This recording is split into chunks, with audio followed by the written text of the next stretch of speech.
Hey there, it's Aaron, and it is a little after 10 on July 6th, and I thought I would make a video. As you can tell by the title, I'm going to be talking about Alice Cooper, and I'm going to be going through all of his studio albums, mentioning some live albums here and there. It's a little bit of an introduction here. The first time I heard of Alice Cooper was before I got into any of the music that I'm into now. I first heard of him while watching The Muppet Show in syndication, which is a little bit weird. Like all through I've always loved the Muppets when I was as long as I can remember. But I don't know, for one reason or another. I think it was because I purchased The Great Muppet Caper on VHS, and then I just became hooked to the Muppets all most of second grade. And during that time, the Odyssey Channel, which is now the Hallmark Channel, were showing reruns of The Muppet Show. And one of the episodes that was shown was the one with Alice Cooper in it. And it really stood out for me because it was a bit creepy, but it was also kind of cool.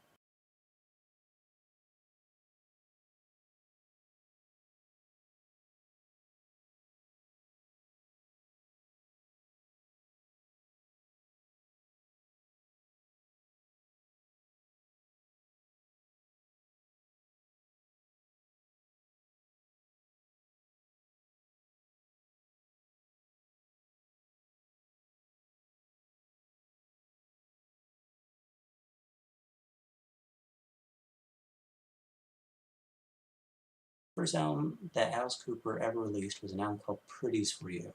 It serves as Alice's first album and the first album by the Alice Cooper Band. Pretties for You, I do not have on hard copy. I got it from iTunes, and as with all the albums I get on iTunes, I put them on CDR. Pretties for You is an okay album. It's not terrible. I mean, comparing it to the other albums that came afterwards, it is a bit weird. It's a bit strange. It's a very psychedelic album, I'll give it that. But, yeah, it's a bit of a mess, but, you know, there's some good songs on it. Their second album was 1970's Easy Action. Like Pretties for You, this is another album that I bought from iTunes. Compared to Pretties for You, Easy Action is the better album, but not by much. It's still weird in spots, but it's got more decent tunes on there. 1971, the band released their third album, and this one, I think many would agree, is their first great album. Love it to death. This is a great, great album. The favorite songs, I like Caught in a Dream, I'm 18, which was a hit single for them.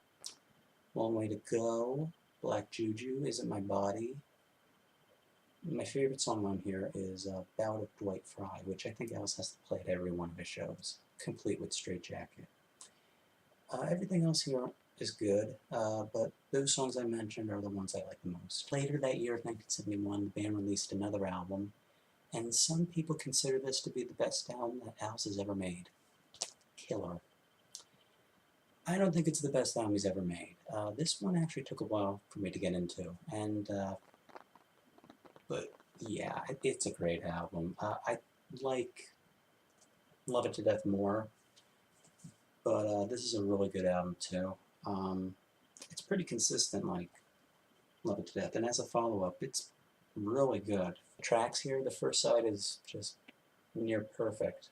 Under My Wheels, Be My Lover, Halo of Flies, and Desperado. The last one there was written about Jim Morrison, according to Alice.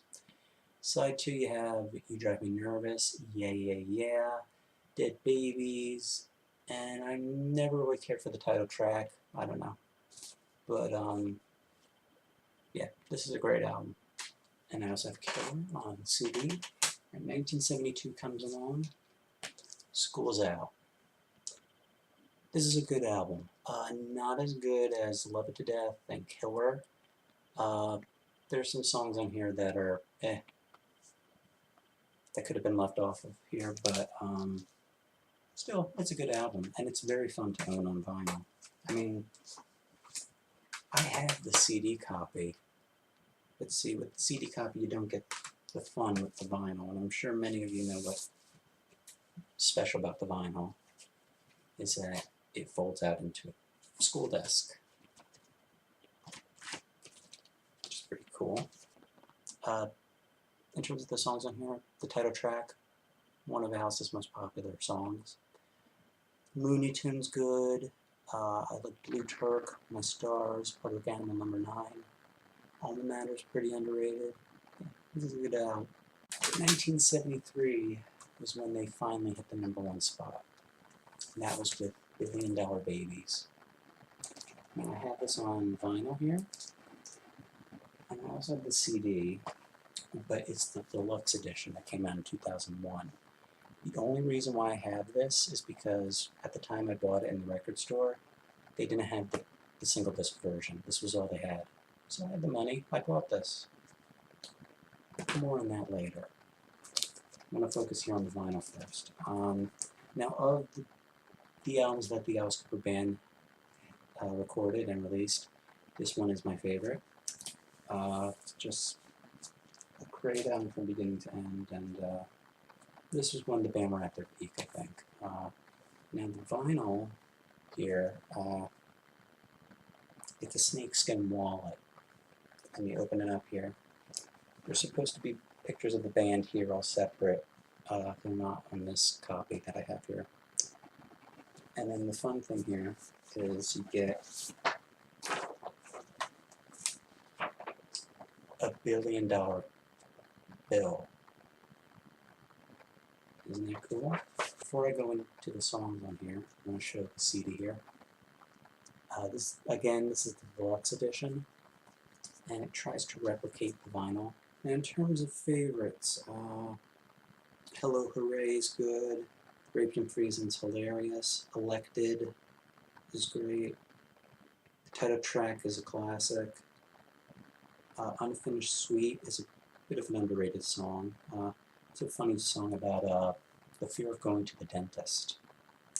Remember Mr. Nice Guy, right up there as one of Alice's most recognizable tunes. Generation Landslide, wonderfully written. Sick Things is okay, Mary Ann, the same, and it all ends with I Love the Dead. Great album. And later that year, 1973, the band released their next album, and it would turn out to be the last album released by the Alice Cooper Band, and that album was Muscle of Love. Now, this album's okay. The band were really on a roll.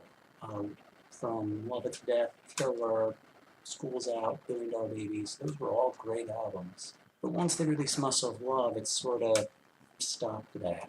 Big Apple Dreamin's good, Never Been Sold Before. Hard Hearted Alice is good. Crazy Little Child's okay. Working Up a Sweat I Can Do Without. The title track's fun. Man with the Golden Gun was their rejected theme to the James Bond movie of the same name. Teenage Lament 74 was a bit of a hit from this album. And it ends with Woman Machine, which is okay. Again, it's not a bad album. I would say it's at least better than their first two, but they could have gone out with a better album.